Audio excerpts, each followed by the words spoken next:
اعوذ بکلمات الله التامة من غضبه و عقابه و شر عباده و من همزات الشیاطین و ان یحضرون.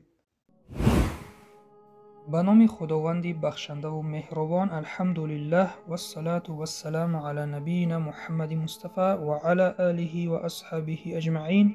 السلام علیکم و رحمت الله و برکاته.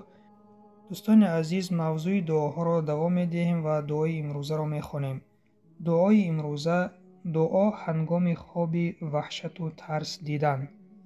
لفظ عربیش چنین می باشد: اعوذ بکلمات الله التامة من غضبه و عقابه و شر عباده و من همزات الشیاطین و ان یحضرون.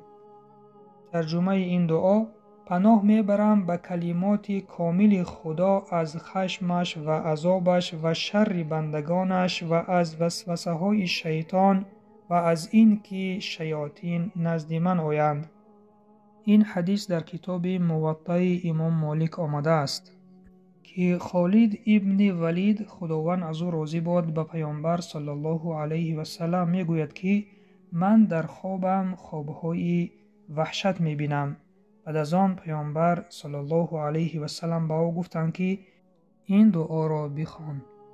در حدیث پیامبر اکرم صلی الله علیه و سلم میگویند: کسی از شما خواب بیند و این خواب به او معقول نشود، به طرف چپ خود گشته 3 مرتبه توف کند و پناه جوید به خداوند از شر شیطان، یعنی اعوذ بالله من الشیطان الرجیم گوید و به پهلوی دیگر خود گشته خواب رود.